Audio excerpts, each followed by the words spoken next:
अस्सलामुअलैकुम एवरीवन। तो आज हम बनाने जा रहे हैं बहुत ही लजीज़ और फेमस चिकन शान कबाब। ये इंस्पायर्ड है टर्की कबाब से, जिसके अंदर हमने चीज़ की स्टफिंग की है और चीज़ इसकी गज़ब की होने वाली है। ये एक रेस्टोरेंट की बहुत ही मशहूर कबाब की रेसिपी है। आप घर में ये कबाब किस तरीके से बना सकते हैं, तो हमारी वीडियो को पूरा देखें। कुछ टिप्स एंड ट्रिक मैं आपको बताऊंगी जिससे आप ये चिकन शान कबाब घर पे बहुत आसान तरीके से बना सकते हैं। तो आइए देखते हैं इसके इंग्रेडिएंट्स क्या हैं।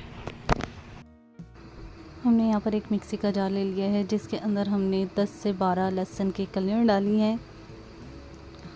4 टुकड़े हमने अदरक के छोटे छोटे काट लिए थे, वो डाले हैं। और 3 हरी मिर्ची ली है जिसे हमने बारीक काट के डाल दी है।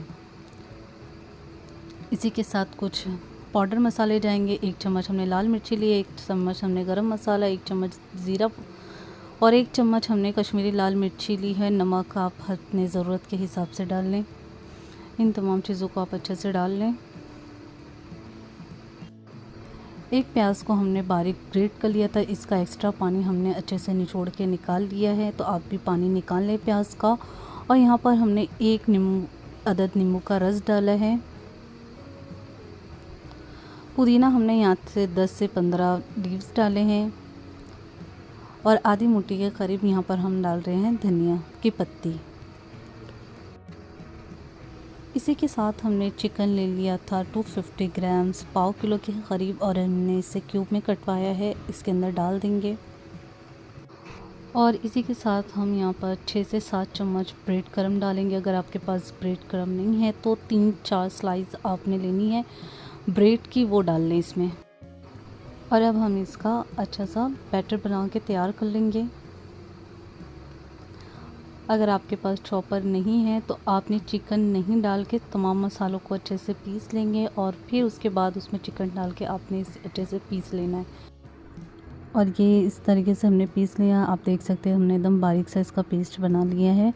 तो अब ये बैटर बनके तैयार है कबाब का। तो अब हम इसे कबाब की शेप दे देते हैं। यहाँ पर हम एक बटर पेपर लेंगे जिसे हम ऑयल से अच्छे से ग्रीस कर लेंगे, ताकि हम इसी पे कबाब बनाने वाले हैं, ताकि हमारे कबाब अच्छे से निकल जाए। तो यहाँ पर हमने कबाब के बैटर को ले लिया है जिसका वज़न तकरीबन 60 ग्राम के करीब है। क्योंकि ये कबाब साइज़ में बड़े होते हैं तो आपने इसे अच्छे से राउंड शेप दे देना है। और अपने ग्रीस किए हुए बटर पेपर पे आप इसे रख लें। और एक और आपने बटर पेपर लेना है, उसको इस तरह से रख के कोई भी आपने फ्लैट चीज़ लेके इसे प्रेस कर देनी है ताकि इसका शेप अच्छा आ जाए।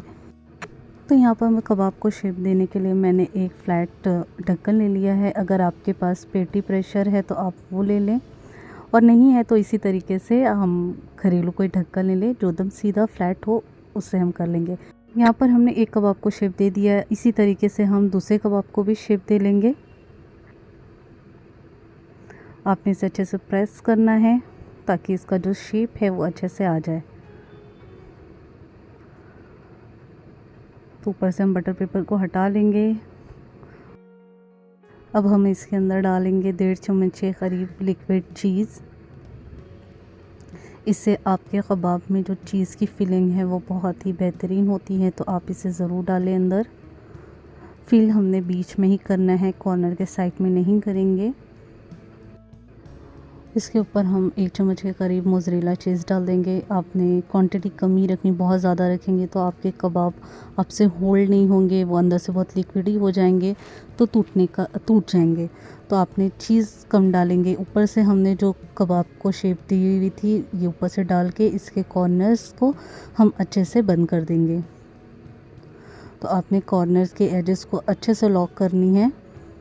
और ये हमारे कबाब बन के तैयार है। इसी तरीके से हम और भी कबाब को बना लेंगे एक फ्राई पैन पे। अब हम इसको फ्राई कर लेंगे। तो यहाँ पर हमने फ्राई पैन लिया है जिसमें हमने ऑयल को अच्छा गर्म कर लिया है। आप यहाँ पर लाइन वाले भी फ्राई पैन जिससे ग्रिल का निशान आता है वो भी इस्तेमाल कर सकते हैं। अगर नहीं है तो इसी तरीके से एक फ्लैट पे आप कर लें। तो यहाँ पर हम बटर पेपर के साथ ही इसे डालेंगे, इससे आपके कबाब टूटेंगे नहीं। आपने ज़रूर बटर पेपर के ही साथ डालना है। बटर पेपर को हटा के हाथ में लेंगे तो टूट जाएगा। आप इसे डाल के फ्लेम को आपने स्लो रखनी है और इसे अच्छे से शैलो फ्राई कर लेना है। शान कबाब को हम एक तरफ से फ्राई किए हुए 4 मिनट हो चुके हैं। अब हम इसकी साइड को चेंज कर देंगे। यहाँ मैंने फ्लैट बेस का 1 स्पून ले लिया है। अगर आपके पास टर्नर स्पून है तो आप इसे ज़रूर इस्तेमाल करें और उसी से पलटें। इस तरीके से आपके कबाब टूटेंगे नहीं। जितने बड़े साइज़ का आपका टर्नर स्पून होगा आपके लिए उतना ही अच्छा होगा। तो इसी तरीके से हम दूसरी तरफ भी 4 मिनट तक के इसे शैलो फ्राई करेंगे और जब इसके फ्राई हो जाएगा तो हम इसे डिश आउट कर लेंगे। तकरीबन 4 मिनट हो चुके हैं हम एक तरफ से फ्राई किए हुए कबाब को। अब हम इसे निकाल लेंगे। तो आप इसी तरीके से एहतियात से निकाल लें। यहाँ पर हमने दूसरे कबाब को भी फ्राई करने रख दिया है। यहाँ पर हमने ग्रिल वाला पैन का इस्तेमाल किया है ताकि जो शान कबाब पे लाइनिंग है वो बहुत ही बेहतरीन आ जाए। तो आप अगर ग्रिल वाला फ्राई पैन है तो आप इस पर ज़रूर फ्राई करें। सेम तरीके से हम इसे भी फ्राई कर लेंगे। अब हम पिटा ब्रेड बना लेते हैं। इसके लिए हमें क्या इंग्रेडिएंट्स की ज़रूरत होती है ये देख लेते हैं। तो पिटा ब्रेड बनाने के लिए यहाँ पर मैंने 250 ग्राम के करीब मैदा लिया है। 1 चम्मच भर के हमने नमक डाला है और 1 चम्मच के करीब हमने इसमें घी डाला है। इससे आपके पिटा ब्रेड बहुत सॉफ्ट और नरम होते हैं। और 1 चम्मच भर के हमने यहाँ पर ईस्ट डाला है खमीर पैदा करने के लिए। तो आप इसे डाल के अच्छे से मिक्स कर लें। यहाँ पर हमने नीम गर्म पानी से आटे को डो बना लेंगे। पानी आपने बहुत ज़्यादा गर्म नहीं रखना है, पानी को आपने नीम गर्म रखना है। पानी अगर आपने ज़्यादा गर्म किया तो आपकी ईस्ट अच्छे से राइस नहीं करेगी। तो यहाँ पर हम डो बना लिए हैं। अब इसे कवर करके 2 घंटे के लिए रख देंगे। आप कबाब बनाने से पहले ही पिटा ब्रेड बना लें, किसी से राइस होने में 2 घंटा लगता है। तो यहाँ पर हमने छोटे छोटे पेड़े बना लिए हैं। पेड़ों की साइज़ हमने यहाँ पर 50 ग्राम के करीब रखी है। तो यहाँ पर हम तमाम पेड़े बना लेंगे। एक पेड़ा लिया है हमने आटे का और इसे रोटी के साइज़ में बेल लेंगे। तो यहाँ पर हम एक बड़े साइज़ का रोटी बेल लेंगे जो ज़्यादा मोटी नहीं हो और बहुत पतली भी नहीं हो। तो मीडियम दरमियानी साइज़ का हम बेल के तैयार करेंगे। तो यहाँ पर मेरे पिटा ब्रेड्स बन के तैयार है। एक पैन को हम गरम करेंगे और उस पर रोटी पिटा ब्रेड को हम डाल देंगे। आंच को हम दरमियानी रखेंगे और जब इस तरीके से इसमें बबल्स आने लगे तो हम इसकी साइड को चेंज कर देंगे। ये 2.5 से 3 मिनट के करीब बन के तैयार हो जाती है। दोनों तरफ से आपको इसे अच्छे से सेक लेना है। ये जब फूल जाए तो आपने इसे उतार लेना है। तो यहाँ पर मेरे पिटा ब्रेड बन के तैयार है। मैं इसे डिश आउट कर लूँगी और इसी तरीके से मैं तमाम पिटा ब्रेड्स को सेक लूँगी। तो हम आपको शान कबाब का फ़ाइनल लुक दिखाते हैं।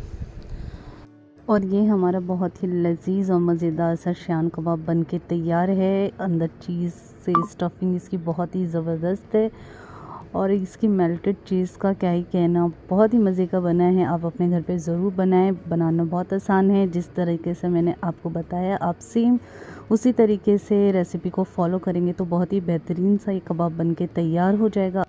और अगर आप ये मेहमानों के आगे सर्व करेंगे तो मेहमान आपके ये कबाब खा के बहुत ही खुश हो जाएंगे। और ये बेहतरीन कबाब आप रेस्टोरेंट से भी बहुत ही अच्छे तरीके से बना सकते हैं। बस कुछ टिप्स एंड ट्रिक है वो फॉलो करनी है आपको।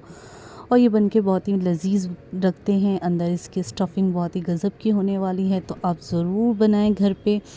मेरी ये रेसिपी आपको कैसी लगी कमेंट बॉक्स में अपना फीडबैक ज़रूर दीजिएगा। दुआओं में याद रखिएगा। अपना बहुत सारा ख्याल रखिएगा। फिर हाज़िर होते हैं एक नई रेसिपी के साथ। तब तक के लिए अल्लाह हाफिज़।